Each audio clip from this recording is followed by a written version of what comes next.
There he is. There he is. Oh, spoilers. Oh, man, I'm sorry, guys. I mean, Ezra Bridger is a cool character, but I was never like, he's the savior of Star Wars. I'm so excited that he's coming back to the Ahsoka show. I mean, he technically sacrificed himself in Rebels, but hey, it's a cool character nonetheless. I'm happy to see him return and simp off of Sabine for another couple of seasons of whatever Star Wars show he appears on. Or maybe they'll actually let them get together this time. We'll see, I guess. What up, y'all? Marjack79 here. This was episode 6 of Ahsoka, and I just want to talk about it. I am not doing a breakdown of this episode. You have all your serious Star Wars YouTubers for that. I just want to make some quips and quirks about the episode that I noticed that I just had some questions about. Is Sabine ever gonna get this dude out of the friend zone? You traveled across an entire galaxy to find him. Oh, he's my friend. He's my friend. Really? No, he is not. You love him, girl. You love him.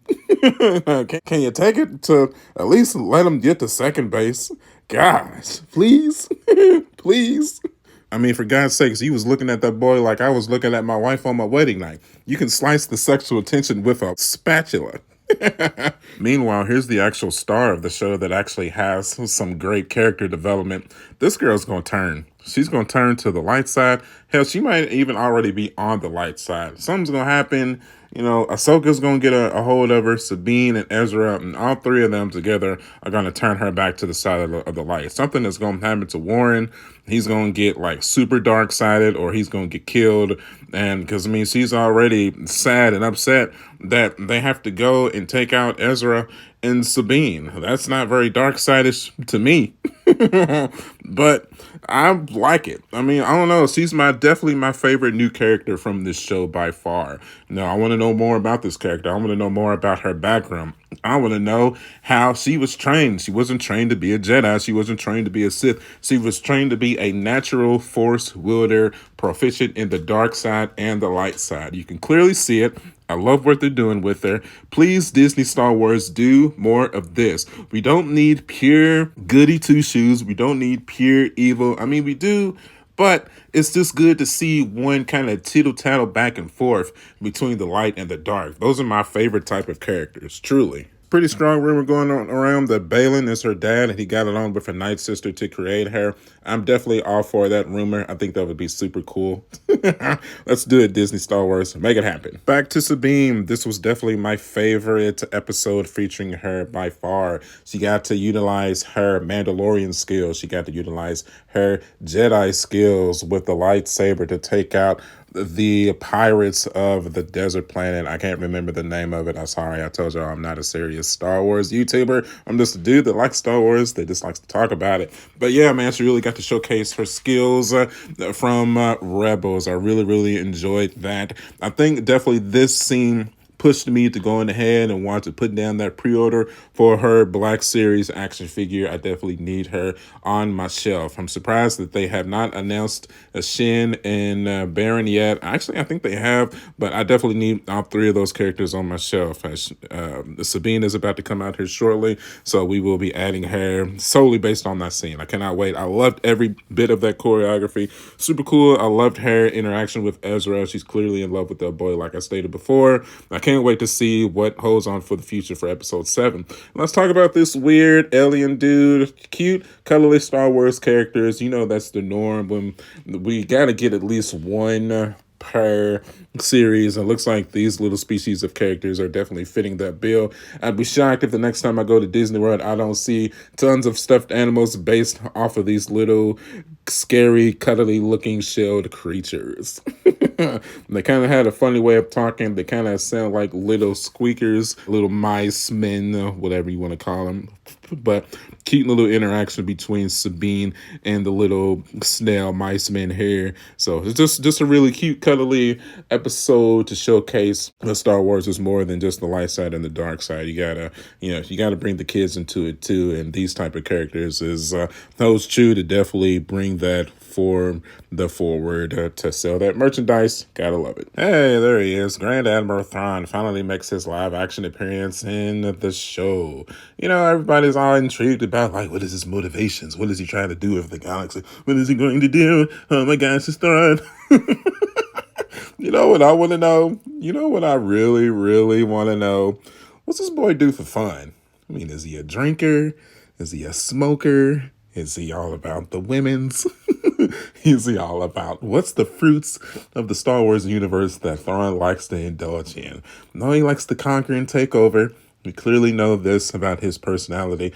But what about when he takes off his uniform and he's trying to relax, he's trying to get some sleep? What does Grand Admiral Thrawn like to do for fun?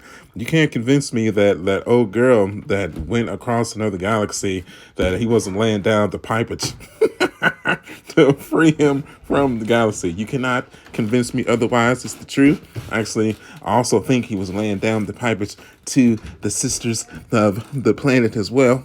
He was laying it down. I was like, how does he keep convincing all these women and all these dudes to keep following him? I know this cool dude right here, he is an undead soldier. Clearly, Night Sisters raised them back from the dead so that they can fight for Thrawn.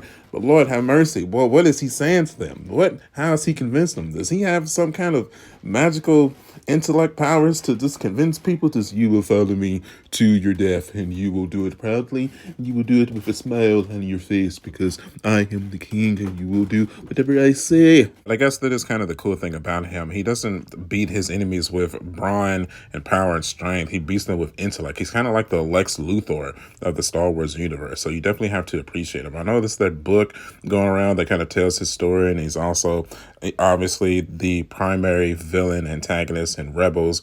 He's clearly the primary antagonist in Ahsoka. So be very curious to see who deals him the final blow, whether it be Ahsoka herself, probably, or Sabine, or Ezra, or whoever. I'll be very curious to see how the series ends, and maybe they'll finally take him out for good, or it'll just go towards another series or movie, and then we'll go from there. Well, it took place on Dathomir with the Night Sisters. Like I said, one of my favorite Star Wars rumors going on right now is that Baylan got it on with one of these gals and conceived Shin, and she's trying to train her in the arts of the Night Sister and the art of the Force wielder. So that would be really cool to see, to try to combine those two like they're doing with the Mandalorian and the Jedi for Grogu, and Sabine too at this point. So a lot of little extra tag storylines going on that I really like. They're going in the direction. There was a whole lot of mythos Star Wars taglines going on in here. I'm sure the Star Wars YouTubers are going to be eating all this stuff up for sure. It was cool, man. It was really fun to see, and I can't wait to see more of it. That's really about it, man. There wasn't really that much more to this episode. Like I said, it was really fun. Definitely probably my second or third favorite episode. I'd go two. It's probably my second favorite episode for sure. Of course, we had the Anakin Skywalker episode. Speaking of Ahsoka herself, she really didn't do much in this episode. She's still traveling to Dathomir, or the Dathomir planet right now as we speak, to try to get to Ezra and Sabine to save them. So it's looking like this is going to be where the final confrontation is going to take place to end the series. So I just want to see how it ends. I'm very excited to see how it continues. And that's going to do it, man. So as always, if you appreciated the video, if you appreciated my quips and quirks, if you're a fan of Star Wars, then go ahead and hit that like button. I would really appreciate it. As always, you can follow me at youtube.com/SmartJack79. I am also on Facebook, Instagram, and TikTok. Catch back up with me next week. If we have another epic episode as we have with the last few, then we will do another quips and quirks breakdown video just like this one. And as always, my friends, may the Force be with you, and I will see you on the next one. I'll catch you guys later. Bye.